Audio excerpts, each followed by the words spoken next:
Good morning, students. I hope you all are fit and fine.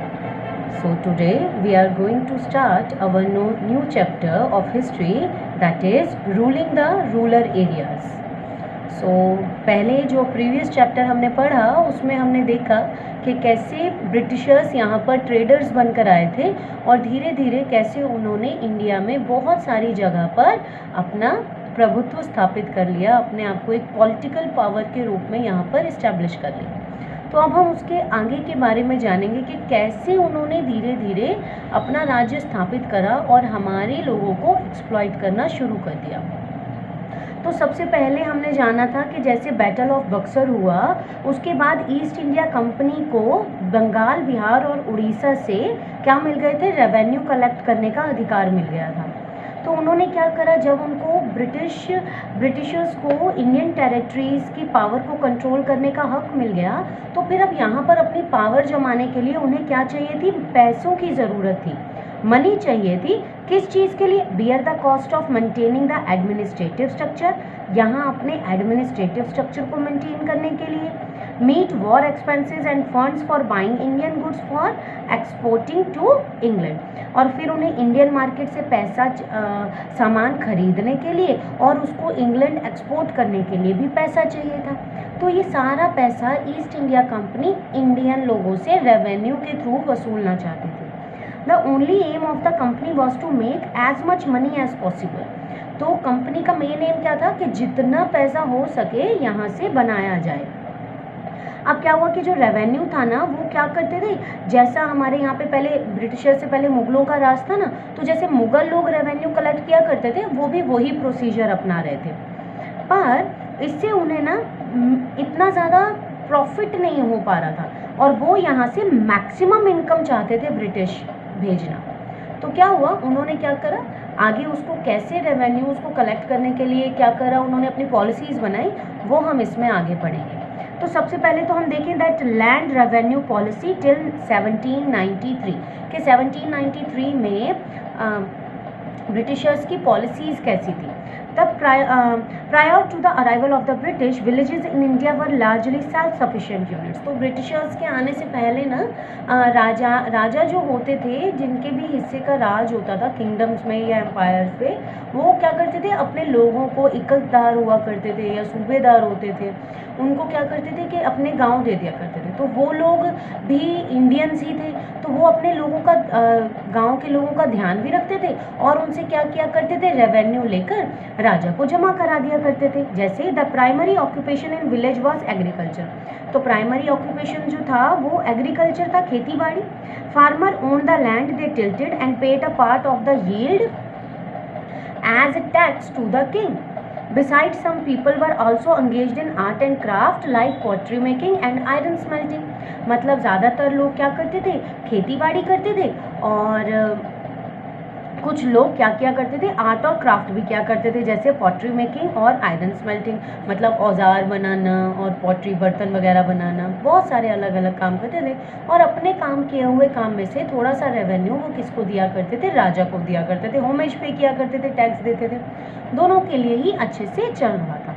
The East India Company, after obtaining the Diwani of Bihar, Bengal and Orissa in 1765, continue with the traditional method of revenue collection. जब east India company ने battle of Buxar के बाद क्या करा, दीवानी right मिल गए ना उसको, तो उन्होंने क्या करा, वो पुराने तरीके से ही रेवेन्यू कलेक्ट कर रहे थे। The corrupt officials of the company collected huge amount of revenue and amassed huge personal fortune. अब क्या हो रहा था कि कंपनी के जो रेवेन्यू कलेक्टर्स थे ना, वो कैसे थे, वो भ्रष्टाचारी थे। वो क्या करते थे, किसानों से तो ज़्यादा पैसा ले लेते थे, लेकिन उसे कंपनी के अकाउंट में जमा नहीं करते थे, अपने पास रख लिया करते थे। Village economic decline rapidly during this period. तो विलेज की जो इकोनॉमी थी, विलेज में पैसा था, लोगों के पास जितना भी प्रॉफिट था वो कम होने लग गया। Agriculture production decline significantly. अब जब किसान के पास पैसा ही नहीं है, वो अपनी खेती बाड़ी में पैसा ही नहीं लगा पा रहा, तो क्या हुआ, प्रोडक्शन कम हो गया। Artisans to abandoned villages as British officials concerned them sell handmade goods at low price. अब जो आर्टिस्ट सामान बनाया करते थे ना, उनको ब्रिटिशर्स कहते थे कि तुम इनको सस्ते दामों पर बेचो, हम इसके ज़्यादा पैसे नहीं देंगे। The terrible famine of 1770 worsened the situation। अब 1770 में मैंने आपको पिछले उसमें भी पढ़ाया है ना वीडियोस में, पिछले लेसन में, कि एक फामिन आया था बंगाल में और उसने सिचुएशन को और भी ज़्यादा क्या कर दिया था, ख़राब कर दिया था। Hence Warren Hastings introduced Izaradari system in 1772 to improve the situation। अब क्या हुआ, जो वॉरेन हेस्टिंग्स थे यहाँ के गवर्नर जनरल, उन्होंने क्या करा बेटा, इज़्ज़तदारी सिस्टम यहाँ पर शुरू करा 1772 में। In this system the right to collect revenue was given to the higher bidder of the period of 5 years।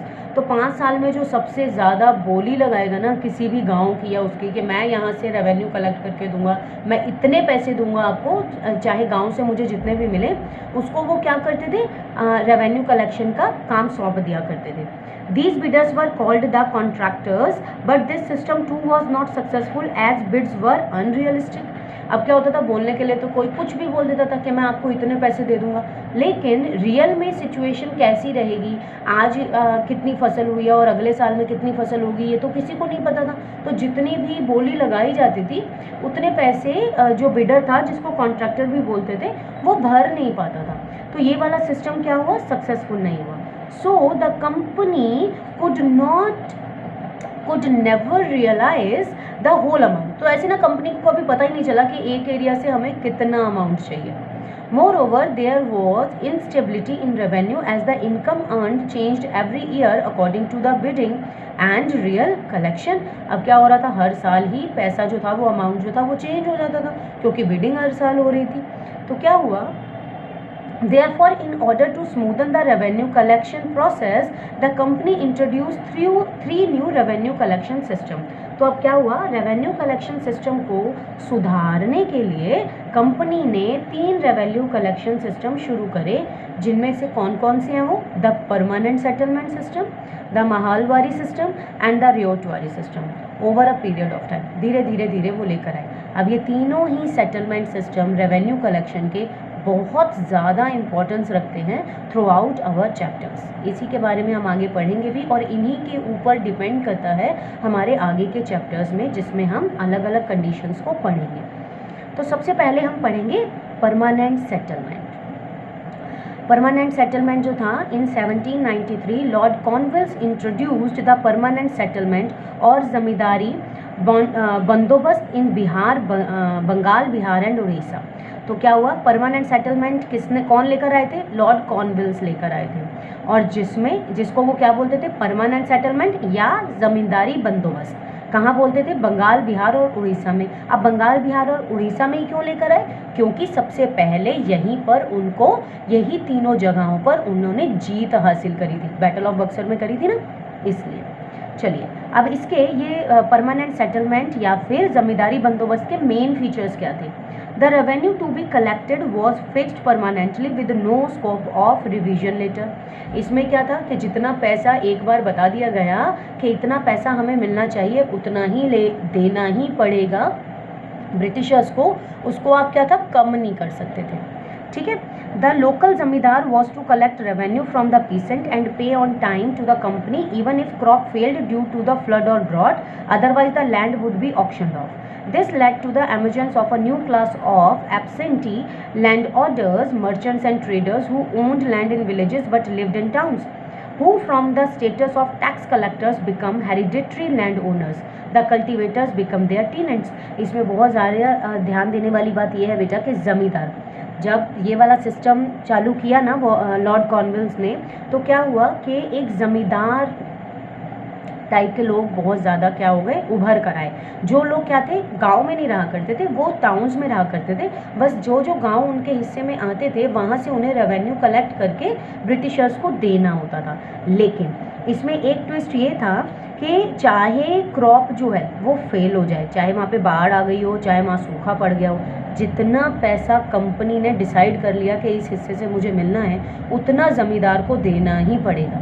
और अगर वो नहीं दे पाता था तो वो जो ज़मीन है उसको ऑक्शन कर दिया करते थे, कोई और ज़मींदार बन जाता था।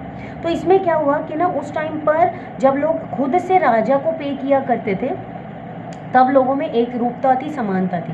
लेकिन इस सिस्टम ने ज़मींदारों के रूप में एक अलग तरीके से लैंडलॉर्ड्स ला दिए। लैंडलॉर्ड्स मतलब ज़मीन के ठेकेदार, और बाकी जिनकी वो असली में ज़मीन थी वो उस पर क्या बन गए, टीनेंट्स, मतलब उसके किराएदार बन गए ज़मींदार के। Whatever remained with the zamindar after paying the revenue was his profit. अब वो चाहे उसको प्रॉफिट ही हो रहा हो कितना मर्जी, जैसे अगर 100 रुपये रेवेन्यू देना है ब्रिटिशर्स को, तो अगर ज़मींदार को 150 रुपये का भी रेवेन्यू मिल गया तो वो 100 दे देगा और 50 अपने पास रख लेगा। तो मतलब उसमें जितना रेवेन्यू देने के बाद बच जाएगा तो क्या होगा, वो ज़मींदार अपने पास रख लेगा। तो इस तरीके से ज़मींदार क्या करते थे, वो किसानों को लूटा करते थे कि हमें इतना रेवेन्यू देना है, हमें इतना देना है। ज़्यादा से ज़्यादा किसानों से लेकर कंपनी को एक फ़िक्स अमाउंट दे दिया करते थे, और इस चक्कर में वो बहुत ज़्यादा पैसे वाले होते जा रहे थे। अब इसमें क्या है, एडवांटेजेस फॉर द कंपनी। इसमें कंपनी को क्या एडवांटेज थी परमानेंट सेटलमेंट सिस्टम में, income of the company increased, company की इनकम बढ़ गई। Even during adverse climate conditions the company had an insurance source of income. अब चाहे फ्लड आ जाए, चाहे ड्रॉट आ जाए, कंपनी को तो पता था कि मुझे इतने पैसे मिल ही जाएंगे। The new landlords were staunch supporters of the British government. The British used them for establishing their authority as well as for the suppressing revolts. अब क्या हो रहा था कि लैंडलॉर्ड्स जो थे ना, ज़मींदार, वो ब्रिटिशर्स को एक ईमानदार लोग मिल गए इंडिया में, कि वो ज़मींदार अपना प्रॉफिट कमाने के लिए अपने ही देश के लोगों को लूटने के लिए तैयार थे, और वो ब्रिटिशर्स के सगे बन रहे थे। तो इस तरीके से उनको ब्रिटिशर्स को अपनी अथॉरिटी जमाने के लिए ना यहाँ पर लोग मिल गए। अब effects on the peasants and जमींदार। परमानेंट सेटलमेंट एक्ट का पीसेंट्स पे, मतलब पीसेंट मतलब किसानों पर और जमींदारों पर क्या फ़र्क पड़ रहा था। The peasants however suffered terribly under this system. इस सिस्टम में ना सबसे ज़्यादा मुसीबत किसने उठाई, किसानों ने। The peasants who were the actual cultivators of the land were left at the mercy of जमींदार। उनको किसकी दया पर छोड़ दिया गया, जमींदारों की। They had to pay a very high revenue and could be evicted if they failed to do so. उनको बहुत ज़्यादा पैसा, रेवेन्यू मतलब टैक्स देना पड़ता था ज़मींदार को, और अगर वो ऐसा नहीं कर पाते थे तो उनकी ज़मीन को ज़मींदार हड़प लेता था।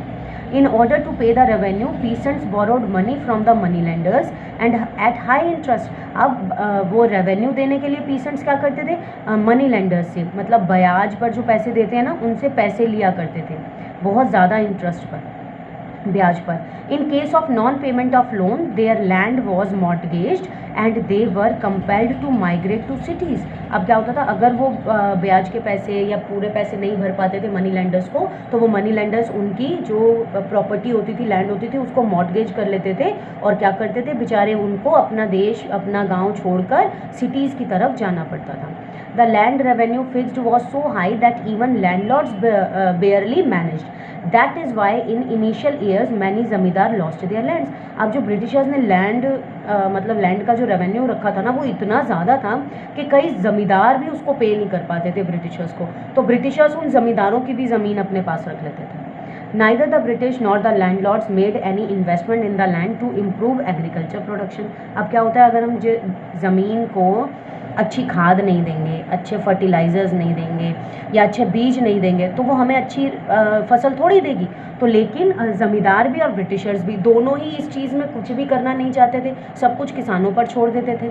इसीलिए लैंड क्या हो रही थी, वो अपनी फर्टिलिटी खो रही थी और वो ज़्यादा प्रोडक्शन नहीं देती थी। The peasants were forced to grow cash crop such as indigo and cotton in order to earn maximum revenue. और पीसेंट्स मतलब ज़मींदार, पीसेंट्स मतलब किसानों को ना ज़्यादा से ज़्यादा प्रेशराइज़ किया जाता था कि अनाज नहीं उगाना, आपको क्या उगाना है, रॉ मटेरियल उगाना है। किसके लिए, ब्रिटिशर्स के लिए। और उनके लिए रॉ मटेरियल क्या था, इंडिगो। इंडिगो एक तरफ की डाई होती है, नील, जिसको हम कपड़ों को नील देते हैं ना, वाइट कपड़ों को, वो वाला। और कॉटन उगाने के लिए कहा जाता था क्योंकि वो कैश क्रॉप्स होती थी। आज हम इतना ही पढ़ेंगे। Have a nice day.